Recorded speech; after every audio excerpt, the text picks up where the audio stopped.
cara mangan itu ya. Ya, ngene-ngene ae. Kae wae padi ya.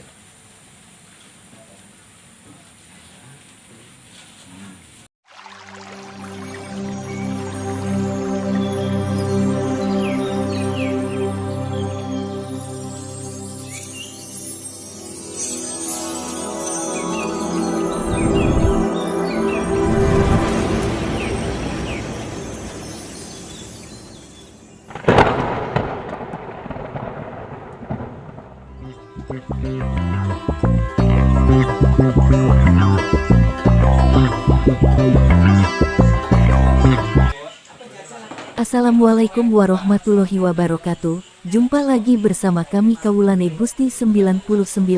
Jangan lupa tetap tersenyum dan bahagia selalu. Semoga hari ini kita semua diberi kesehatan dan kelancaran rezeki yang barokah. Amin amin ya robbal alamin. Memikul label sebagai seorang anak rantau yang hidup sendiri sebab bekerja maupun lanjut studi agaknya terbilang dilematis. Walaupun dapat lebih bebas dibandingkan ketika berada di rumah lengkap dengan aturan ini itu, anak rantau nyatanya dihadapkan pada situasi di mana dirinya harus mampu bertahan di wilayah tersebut.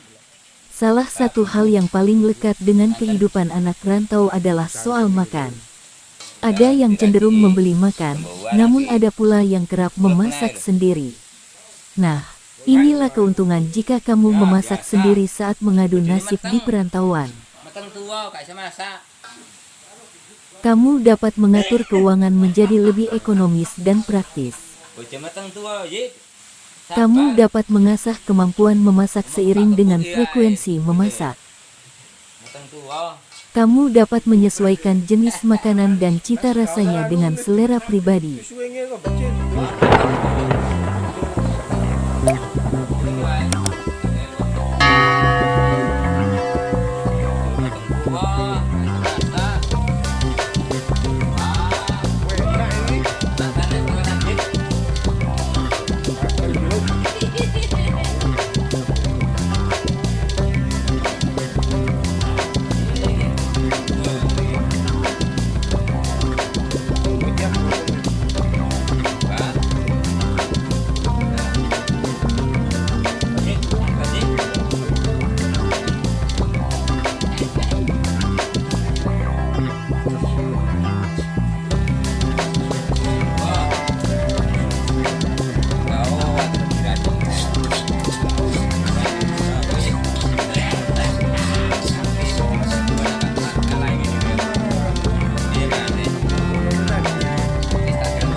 Asalkan piawai mengatur keuangan, memasak sendiri umumnya dapat lebih menekan pengeluaran. Pasalnya, porsi makan di rumah makan atau sejenisnya agaknya cukup menguras kantong apabila dilakukan terlalu sering. Selain itu, makanan hasil masakan sendiri itu pun dapat disantap kapan saja seperti tengah malam ataupun dini hari. Ini tentu lebih praktis daripada harus memesan secara daring ataupun beranjak ke kafe terdekat yang mungkin sudah tutup.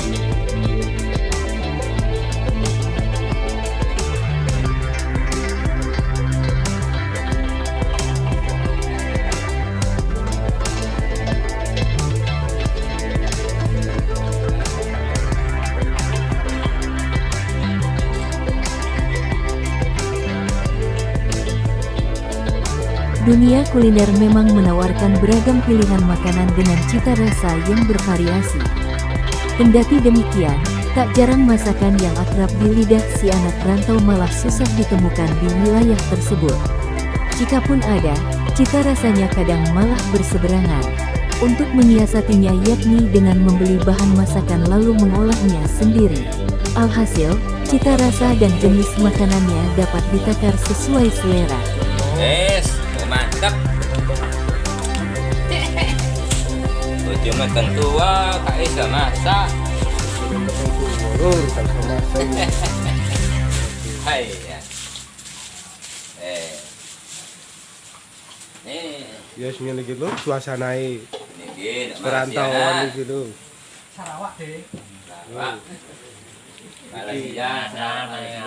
Selain bakat dan pengetahuan serta keterampilan dasar, kemampuan memasak dapat ditingkatkan seiring frekuensi memasak. Si anak rantau yang cenderung memasak sendiri secara tak langsung telah mengasah kemampuan memasaknya walau secara otodidak. Misalnya, belajar dari pengalaman dan mengoreksi kesalahan ketika hasil masakan mungkin kurang memuaskan sebab takaran bumbu yang keliru, pemilihan padu padan bahan masakan yang keliru, hingga teknik memasak yang kurang tepat. Kamu menjadi awas dengan kualitas dan harga kebutuhan bahan pangan. Sing wedok karek. Mungkrang mangkring ae.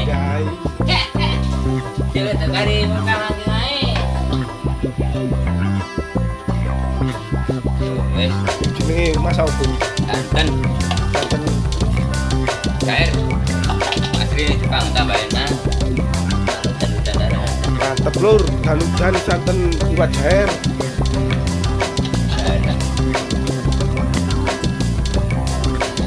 Tak jaring lur. Itu kan. Bukan beda. Tadi.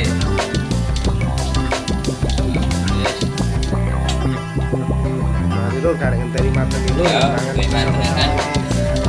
Santen nih. Ini mau. Apa carane kok?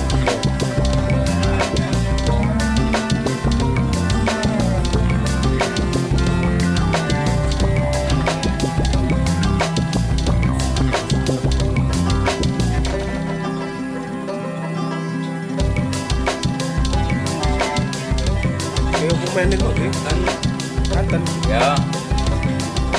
Ini. Tunggu kelihatan.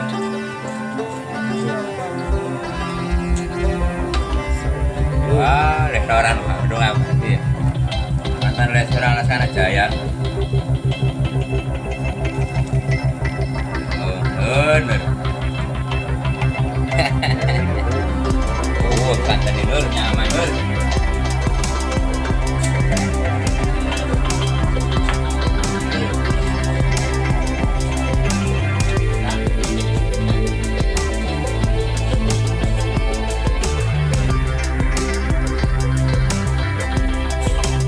Sampai sisa kulit dia, kalau gitu. Ah, iya, sedikit. Sampai sisa kulit dia. Karek masak. Ayo.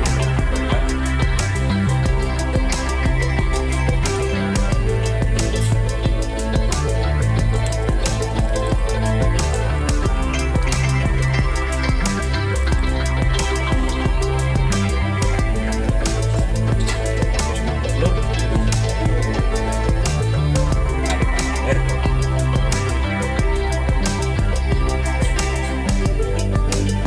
jangan lupa diaduk dulu. Oke. Betul. Buka aja lah. Betul.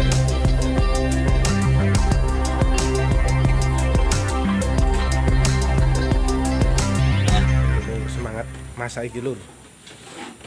Nur. Rotine sak langsung Nur.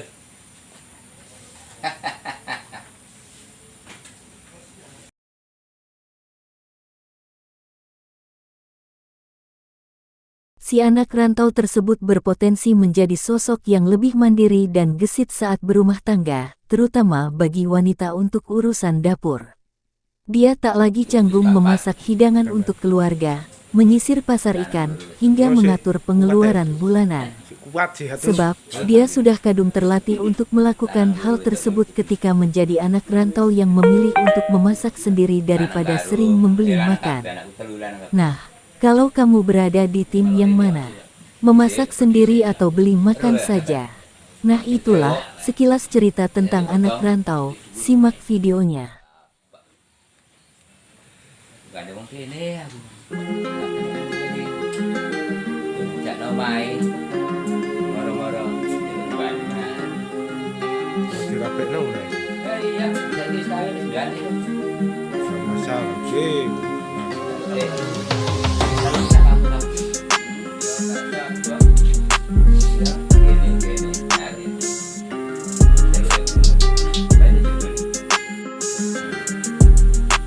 Tadi manteng iki lur.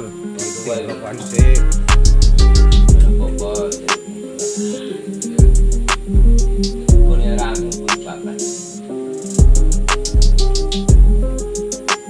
Tapi di lulus ini.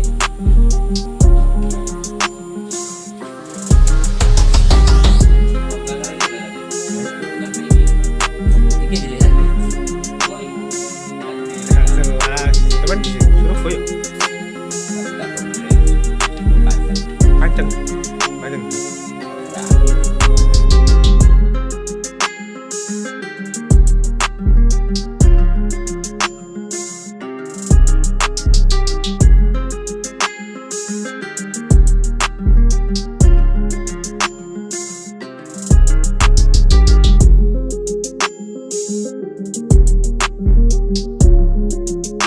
Sampeyan ku rabi serang. Gak sampean. Iya kan. Kayak iki. Iya, lera. Ora jare Surabaya doli wae ya. Ya. Banyu urip. Ada bapak yang gede. Ada kakak goreng. Rahat benar. Dan oleh gratisan.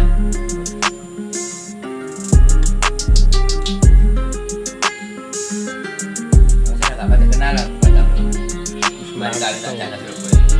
Merantau. Kalau Iwan terus Surabaya.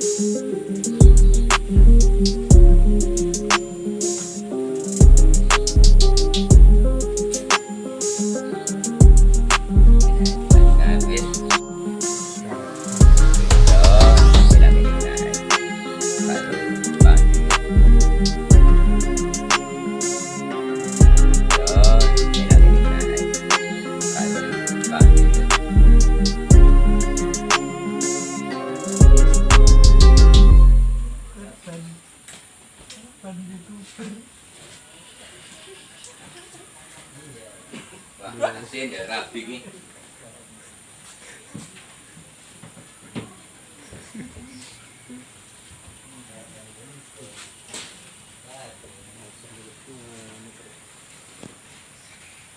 Proses pengicipan dudoe lur. Seger saya.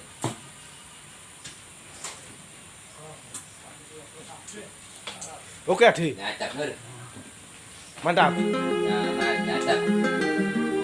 Apa lagi tak ada di dulu. Oke.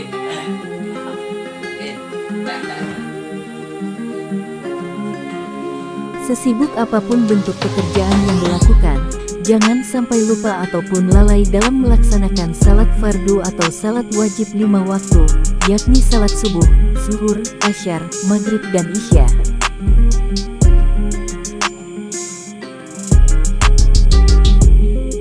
Oke dulurku semuanya, itulah sedikit cerita tentang kisah hidup orang-orang di perantauan. Terima kasih, salam pejuang ringgit, dan sehat selalu.